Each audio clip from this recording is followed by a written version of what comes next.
हाँ जी, अस्सलाम वालेकुम। तो आज हमारी दूसरी वीडियो हम बना रहे हैं जिसका टॉपिक मैंने पहले अनाउंस किया था और वो है कब्ज़ के बारे में। बच्चों में कॉन्स्टिपेशन का प्रॉब्लम बहुत कॉमन प्रॉब्लम है। हर दूसरे बच्चे को यही प्रॉब्लम होता है और इसकी वजह से जो पेरेंट्स हैं वो बहुत परेशान होते हैं। देखें, बगैर टाइम ज़ाय किए मैं टॉपिक पे आता हूँ। इसको मैं दो हिस्सों में आपको समझाऊँगा।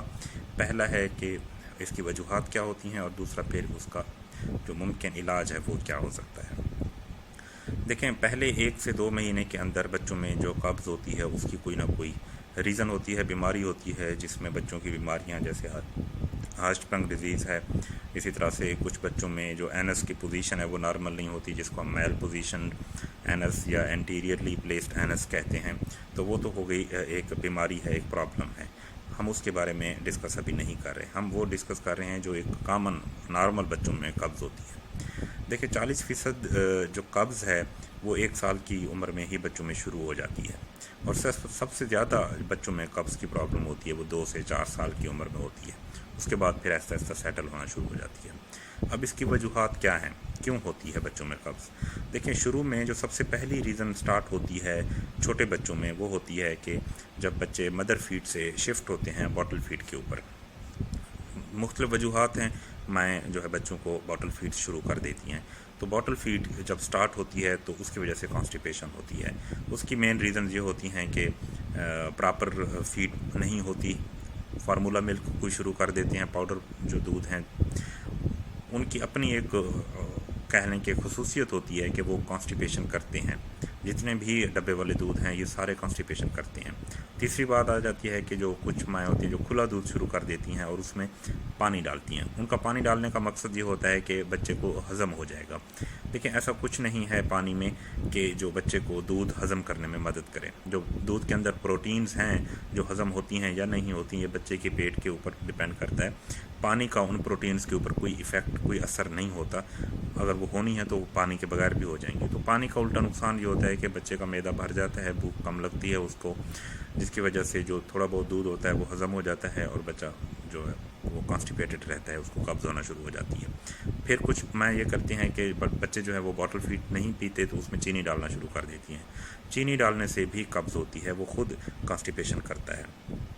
तीसरी बात ये होती है कि बच्चे को बॉटल फीड के ऊपर ही रखा जाता है। आसान है, फ़ौरन बनाया दे दिया।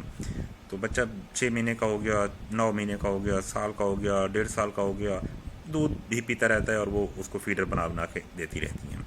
तो ये भी एक कब्ज़ की रीज़न होती है, क्योंकि एक उम्र होती है जिसमें बच्चे को दूध के अलावा आपने ठोस ग़िज़ा शुरू करनी होती है। ठोस ग़िज़ा का मकसद ये होता है कि फ़ाइबर वाली खुराक दीजिए जिसके अंदर फ़ाइबर होते हैं, क्योंकि हमारा जो स्टूल का बल्क है वो फ़ाइबर बनाते हैं। फ़ाइबर नहीं होगे स्टूल सख्त बनेगा, हार्ड होगा और वो कॉन्स्टिपेशन करेगा। इसके बाद आ जाती है कि कुछ माएँ ओवर कॉन्शियस होती हैं, वो ये कोशिश करती हैं कि बच्चों को बहुत जल्दी हम टॉयलेट ट्रेनिंग शुरू कर दें, बच्चा जो है वो नैपी या डायपर यूज़ करना जल्दी छोड़ दे। तो जितना जल्दी टॉयलेट ट्रेनिंग शुरू करवाएंगे उसकी उम्र से पहले, वो भी कब्ज़ की वजह बनेगा। आमतौर पे हम ये कहते हैं कि 2 से 3 साल की उम्र तक बच्चे को आप डायपर ही यूज़ करवाएं, उसको टॉयलेट ट्रेनिंग की कोशिश ना करें। तो अक्सर माएँ जो होती हैं वो 2-2.5 साल की उम्र से टॉयलेट ट्रेनिंग बच्चे की शुरू कर देती हैं। तो early toilet training is also a cause of constipation, तो नहीं करनी चाहिए। तीसरा आ जाता है कि बच्चे को 6 महीने की उम्र पे, कम से कम 6 महीने की उम्र पे जाके ठोस ग़िज़ा या दूसरी ग़िज़ाएँ शुरू करनी चाहिए जो बच्चे के पखाने में, स्टूल में फ़ाइबर की मिकदार को बढ़ाएं और बच्चा ईज़िली पखाना अपना करे, वो भी नहीं किया जाता। चौथा आ जाता है कि कुछ बच्चे मट्टी खाना शुरू कर देते हैं, उनमें मट्टी खाने की आदत पड़ जाती है। मट्टी के बहुत से नुकसानात होते हैं, एक उनमें से सबसे अहम मसला कब्ज़ है। कब्ज़ के अलावा भी बहुत से बच्चे की सेहत पे मट्टी के असरात होते हैं।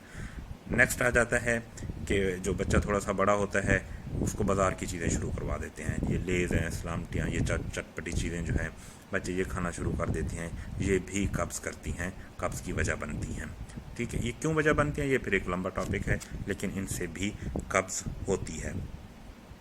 तीसरा जो बच्चों के अंदर प्रॉब्लम होती है, जो टॉयलेट ट्रेनिंग करवाना शुरू कर देते हैं या जो डायपर यूज़ करते हैं, नैपी ज़्यादा टाइम के लिए लगी रहे तो रैश बनना शुरू हो जाता है। तो नैपी रैश जब बन जाता है तो बच्चे को पखाना करते हुए पेन होती है। पेन की वजह से बच्चा पखाना रोके रखता है, जिसको हम कहते हैं कि स्टूल होल्डिंग बिहेवियर है बच्चे में। तो वो पखाना रोकेगा, जितना देर पखाना बड़ी आंत में रहेगा उतनी देर उसमें से पानी जज्ब होता रहेगा, पखाना सख्त होता रहेगा। फिर जब पखाना सख्त हो जाता है तो वो फिर कब्ज़ कर देता है, नहीं निकलता, जिसकी वजह से प्रॉब्लम होती है और कॉन्स्टिपेशन होना शुरू हो जाती है। और एक दफ़ा स्टार्ट हो जाती है तो फिर वो एक उसका साइकिल है कि वो कंटिन्यू रहता है। नेक्स्ट आपको एक बात और बताता चलूँ कि जिन पेरेंट्स में कॉन्स्टिपेशन होती है उनके बच्चों में भी चांस होता है कि कॉन्स्टिपेशन होगी। तो एक तरह से ये फैमिली की टेंडेंसी भी होती है कि उनके अंदर कॉन्स्टिपेशन होती है। चौथा, फिर बच्चे को जब आप टॉयलेट ट्रेनिंग शुरू करते हैं तो बच्चों की आदत होती है कि वो ज़्यादा देर तक टॉयलेट के ऊपर, पोटी के ऊपर, जहाँ भी आप उसको बिठाते हैं वो बैठते नहीं हैं। थोड़ा सा पखाना किया, उठ के चले गए। तो ये जो इम्प्रॉपर टॉयलेटिंग है ये भी कॉन्स्टिपेशन की वजह बनती है कि वो थोड़ा सा करके भाग जाते हैं, फिर जब थोड़ा सा उनको फील हुआ कि पखाना आ रहा है फिर जाते हैं, चंद सेकंड के लिए बैठते हैं और फिर उठ के चले जाते हैं। तो ये कुछ अहम वजूहात हैं बच्चों में कॉन्स्टिपेशन की। अब हम इनकी सलूशन की तरफ आते हैं कि क्या करना चाहिए। अब एक बच्चे को कब्ज़ हो गई है, अब आपने क्या करना है। देखें, ये एक पहली बात तो ये है कि पेरेंट्स के लिए इम्पॉर्टेंट है कि जब कब्ज़ हो जाती है तो याद रखें कि ये कोई मसला 1-2 हफ्ते, 1-2 महीने में हल होने वाला नहीं है। महीनों और समटाइम्स साल तक लग जाता है बच्चे को प्रॉपर रूटीन डेवलप करने में। तो आपने पेशेंट रहना है, सब्र से काम लेना है, उसको ठीक करने में मेहनत करनी पड़ती है। तो सबसे पहले करना क्या चाहिए कि जब आप बच्चे को मदर फीड से बॉटल फीड पे शिफ्ट कर रहे होते हैं तो प्रॉपर डाइल्यूशन में दूध बनाना चाहिए, प्रॉपर उसमें चीनी ऐड नहीं करनी चाहिए और प्रॉपर वे में उसको फीड करवाना चाहिए। दूसरा, 3 महीने से ले के 6 महीने की उम्र तक, ये 3 महीने जो होते हैं इसमें बच्चे को अपने दूध के अलावा कोई ना कोई ठोस ग़िज़ा स्टार्ट करनी होती है। जैसे आप अक्सर आपको पता है कि सिरिलैक शुरू करते हैं, कोई दलिया बना के देते हैं, कोई खिचड़ी बना के देते हैं, कोई आलू मैश करके दे देते हैं, बनाना मैश करके दे देते हैं। तो ये सारी चीज़ें जो हैं बच्चे को शुरू करनी चाहिए। 6 महीने से लेके 1 साल की उम्र तक आपने ठोस ग़िज़ा की मिक़दार को बढ़ाना होता है और दूध की मिक़दार को कम करना होता है। 1 साल पे जाके 1 साल के बाद बच्चे को दूध दिन में 24 घंटे में 1 या 2 दफ़ा मैक्सिमम दें। उसके अलावा उसको ठोस ग़िज़ा दें, अपने साथ बिठाएं, अपने साथ खाना खा रहे हैं खाना खिलाएं, सालन बनाया है आलू उसमें डाल दें, आलू वॉश करके बच्चे को दे दें, चिकन बनाया है तो छोटे छोटे पीसेस दे दें उसको, मीट है तो उसके पीसेस दें। तो बच्चे को अपने साथ बिठा के खिलाना शुरू करें।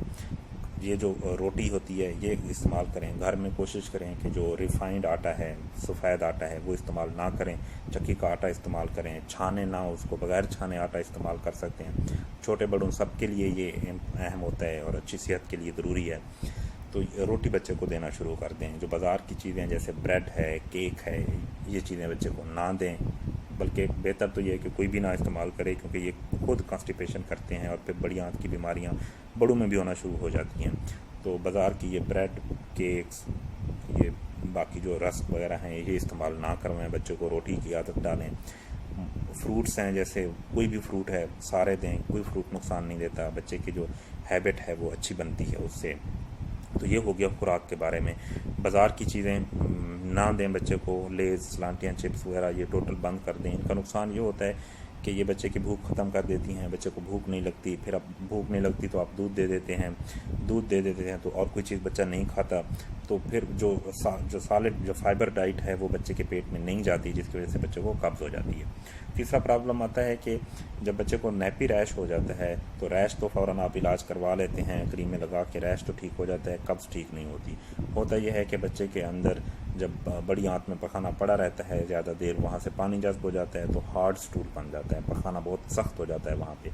जब वो सख्त पखाना वहाँ आप निकलता है, ऊपर से आप कोई दवाई दे देते हैं, नीचे से आप एनिमा दे देते हैं या कोई सपोजिटरी बत्ती जिसको कहते हैं वो दे देते हैं, तो उससे ये होता है कि सख्त पखाना निकल तो जाता है लेकिन वो निकलते हुए वहाँ पे ज़ख़म करके जाता है, जो सुराख है हमारा पखाने का। तो जब ज़ख़म हो जाता है तो उसको बहुत पेनफुल होता है, उसकी इतनी ज़्यादा दर्द होती है कि वो बर्दाश्त नहीं होती। तो जब वो हो जाता है तो उसके बाद बच्चे डर के मारे और उसको पखाने को रोक के रखते हैं, नहीं करते, और ज़्यादा हार्ड बनता है स्टूल और पेन होती है। तो एक ये साइकिल चल पड़ता है जिसकी वजह से उसको फिर ठीक करना बहुत मुश्किल हो जाता है। तो उस ज़ख़म को, जिसको हम फिशर कहते हैं, फिशर ठीक करना ज़रूरी होता है, रैश ठीक करना ज़रूरी होता है। उसके साथ फिर पखाने को नॉर्मल रूटीन में लाना बहुत ज़रूरी होता है, जिसके लिए बहुत टाइम लग जाता है।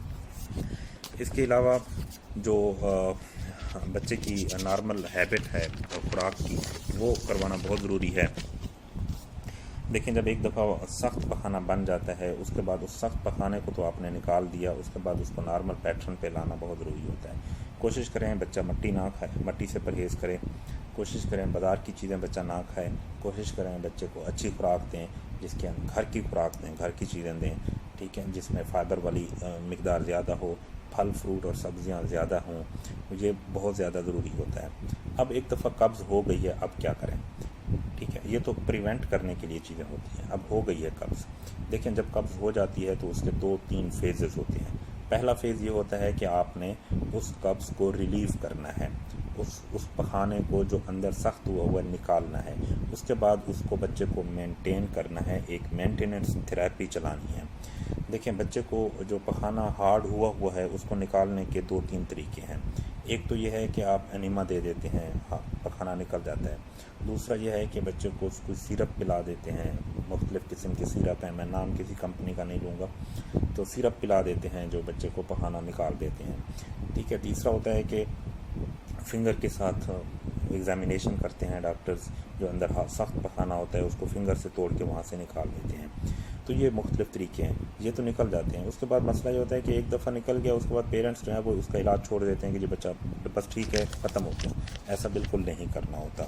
ये होता है कि एक एक्यूट जो ट्रीटमेंट है कि फ़ौरन आपने एक मसले का हल करवाया, उसके बाद वो मसला दोबारा बनेगा, वो रहेगा। आपने एक मेंटेन करना है, एक चीज़ को चलाना है आगे। कि हमारा मकसद ये होता है कि बच्चा नॉर्मल डेली दिन में 1 या 2 दफ़ा नरम पखाना करे। तो उसके लिए आपको मुख्तलिफ़ चीज़ें करनी पड़ती हैं, ख़ास तौर पे जो खुराक है उसके ऊपर, कि फ्लूइड बहुत ज़्यादा, पानी पिलाएं बच्चे को, ज़्यादा पिलाएं, फ़ाइबर वाली खुराक दें जो मैं पहले बता चुका हूँ। दूध बहुत ज़्यादा ना दें, बेहतर होता है ना दें दूध 6 महीने की उम्र तक मुकम्मल ग़िज़ा है, उसके बाद दूध मुकम्मल ग़िज़ा नहीं है, बच्चे कमज़ोर हो जाते हैं, खून की कमी हो जाती है, कब्ज़ हो जाती है। तो ये बहुत ज़रूरी होता है। उसके बाद आ जाता है कि आप कोई ना कोई बच्चे को सिरप ऐसा दें जो कि पखाना निकालने में या पखाने को नरम करने में या हमारी आंतों की हरकत बढ़ाने में अहम होता है, ज़रूरी होता है। ठीक है। तो जो आप सिरप देते हैं, जो निकालते हैं, वो ज़्यादा अरसे के लिए, कुछ सिरप ऐसे हैं, दवाइयाँ ऐसे हैं जो आप ज़्यादा अरसे के लिए इस्तेमाल कर सकते हैं, कुछ होते हैं जो नहीं कर सकते। जैसे मिसाल के तौर पे आपको मैं बता दूं कि जो ड्रॉप्स हैं इस्तेमाल करते हैं बहुत से लोग, सिकिलेक्स ड्रॉप जिसको कहते हैं, ये 1 या 2 या 3 दफ़ा तो दे सकते हैं, उससे ज़्यादा इस्तेमाल नहीं करने चाहिए। इसी तरह से कुछ सिरप ऐसे हैं जिनको हम लैक्सेटिव्स कहते हैं, जिसमें ये डूफलैक और इस तरह के आ जाते हैं। ये आप लंबे अरसे के लिए यूज़ कर सकते हैं, बहुत लंबे अरसे के लिए भी कर सकते हैं, 6 महीने साल तक भी दिए जा सकते हैं, इनका कोई नुकसान नहीं होता। तीसरा एक सिरप है जिसको हम पैग कहते हैं। पैग मुख्तलिफ़ नामों से आता है पाकिस्तान में भी। ये ज़्यादा इफ़ेक्टिव है, ज़्यादा अच्छा है, लेकिन अनफॉर्चुनेटली ये महंगा बहुत है, 5-6 हज़ार का सिरप है, तो हर बंदा ये अफोर्ड नहीं कर सकता। तो एक दफ़ा आपने जो हार्ड स्टूल था वो निकलवा दिया, उसके बाद आपने खुराक चेंज की, उसके बाद आपने मेडिसिन दी, और मेडिसिन आप लंबे अरसे तक दे सकते हैं। तो जो खुराक है मेडिसिन की वो डेली बेसिस पे चेंज करनी पड़ती है। मसला फिर वही आता है कि आपने एक दिन डूफलैक मिसाल के तौर पे दे दिया, बच्चे ने अगले दिन 3-4 दफ़ा पकाने कर दिया, उसके बाद पेरेंट्स बंद कर दे देंगे, इसको तो मोशन लग गया, अब हमने नहीं देना। वो तो दवाई की वजह से हुआ, उसका नॉर्मल पैटर्न तो हमें नहीं मिला, तो वो फिर दोबारा कब्ज़ की तरफ चले जाते हैं। तो ये आप अपने डॉक्टर के साथ मुसलसल राब्ते में रहते हैं। आपने एक दिन दिया, अगले दिन बच्चे ने 4 दफ़ा पखाना कर दिया, तो आप उस एक दिन के लिए वो डोज़ को स्किप कर दें और फिर अगले दिन दोबारा दे दें। तो मकसद सिर्फ ये होता है कि डेली बच्चा पखाना करे। जिस दिन पखाना नहीं किया आपको परेशान हो जाना चाहिए, उसके लिए आपको बहुत ज़्यादा बच्चे का ख्याल रखना पड़ता है, विजिलेंट होना पड़ता है, पता होना चाहिए बच्चे का कि आज इसने पखाना किया है या नहीं किया। उसके बाद आ जाता है बच्चे की जो बिहेवियर है उसको भी चेंज करना होता है। बच्चे तो लापरवाह होते हैं, लेकिन माँ बाप को लापरवाह नहीं होना चाहिए। बच्चों के बारे में उनको बहुत ज़्यादा विजिलेंट रहना चाहिए कि बिहेवियर थेरेपी करनी चाहिए। बिहेवियर थेरेपी में फिर वही बातें आ जाती हैं कि टॉयलेट ट्रेनिंग बहुत जल्दी शुरू नहीं करनी, और बच्चे की जब एज हो गई है 3 साल या उससे ऊपर, उसकी टॉयलेट ट्रेनिंग शुरू कर दें। और जो बड़े बच्चे हैं उनको मजबूर करें, उनको बिठाएं, गिफ्ट की लालच दें, कोई रिवार्ड दें, कोई पैसे दें, कुछ करें कि जी उसने 5 मिनट 10 मिनट टॉयलेट के ऊपर बैठना है। वो कहेगा मुझे बस अब नहीं आ रही है और मैंने नहीं बैठना, उसको बिठाना है। उसे कहें जी 10 मिनट बैठो, तुम्हें ये गिफ्ट देंगे, तुम्हें चॉकलेट देंगे। तो चॉकलेट वैसे तो ओवरऑल तो उसके बैड इफ़ेक्ट हैं, लेकिन कॉन्स्टिपेशन पे चॉकलेट के अच्छे इफेक्ट होते हैं कि कॉन्स्टिपेशन रिलीव करता है चॉकलेट। तो कहने का मतलब ये है कि कोई ना कोई बच्चे को गिफ्ट, रिवार्ड, कोई लालच, कोई डरा धमका के या कुछ भी उसकी टॉयलेट ट्रेनिंग करें कि बच्चा थोड़ी देर के लिए ज़रूर बैठे टॉयलेट के ऊपर। तो ये बहुत इंपॉर्टेंट होता है, क्योंकि बच्चों का जो आदत है वो टॉयलेट के ऊपर बैठने की वो नहीं होती, तो वो बच्चे जल्दी उठ जाते हैं, इसकी वजह से प्रॉब्लम होती है। तो बिहेवियर थेरेपी भी ज़रूरी होती है। उसके बाद कुछ जो और उसके बाद आ जाता है कि बच्चों की जो इन सारी चीज़ों से भी नहीं होते, तो बाज़ दफ़ा कुछ सर्जरी के प्रोसीजर्स भी हैं जो हमें करने पड़ते हैं, लेकिन वो बहुत कम ज़रूरत पड़ती है उनकी। आम तौर पे बच्चे इन चीज़ों से ठीक हो जाते हैं। तो मैं थोड़ा सा लंबी हो गया वीडियो, 1 से 2 मिनट में समराइज़ कर देता हूँ ट्रीटमेंट को। देखिए, सबसे पहले बच्चे की डाइट ठीक करें, बच्चे की खुराक ठीक होनी चाहिए, ठीक है। दूध के साथ साथ उसकी वीनिंग स्टार्ट होनी चाहिए, और 1 साल के बाद दूध कम से कम दिन में 1 या 2 दफ़ा 24 घंटे में, और उसकी जो ठोस ग़िज़ा है, घर की बनी हुई चीज़ें हैं, वो देनी चाहिए। नंबर 2, एक दफ़ा कब्ज़ हो गई है बच्चे की, उसका इलाज लंबा है, उसमें टाइम लगेगा। उसके इलाज में 3-4 चीज़ें अहम होती हैं। नंबर 1, माँ बाप का साथ देना बहुत ज़रूरी है, बच्चे के लिए एफ़र्ट करनी पड़ेगी। नंबर 2, बच्चे की खुराक चेंज करनी है। नंबर 3, बच्चे को मेडिसिन स्टार्ट करनी है। और नंबर 4, मेडिसिन जो है वो लंबे अरसे तक रहेंगी। हमें जब तक बगैर मेडिसिन के एक डेली बेसिस पे बच्चा स्टूल करता है, सॉफ्ट स्टूल अचीव नहीं होता, तब तक मेडिसिन देनी पड़ती हैं। उसके बाद आ जाता है कि बच्चे की बिहेवियर चेंज करना है, उसको टॉयलेट ट्रेनिंग करवानी है, और टॉयलेट ट्रेनिंग में सबसे अहम होता है कि वो प्रॉपर टाइम टॉयलेट के ऊपर बैठे। नंबर 4, अगर फ़िशर बन गया है तो फ़िशर की ट्रीटमेंट बहुत ज़रूरी है। अगर रैश बन गया है तो रैश की ट्रीटमेंट बहुत ज़रूरी होती है। तो ये एक लंबा काम होता है बच्चों की कॉन्स्टिपेशन का इलाज करवाना। तो अब आपकी अगर कोई क्वेश्चन है, कोई सवाल है, तो आप कमेंट्स में मुझसे पूछ सकते हैं, इनबॉक्स कर सकते हैं, व्हाट्सएप नंबर मैंने दिया हुआ है, आप उस पर मुझसे पूछ सकते हैं। थैंक यू वेरी मच, अल्लाह हाफिज़।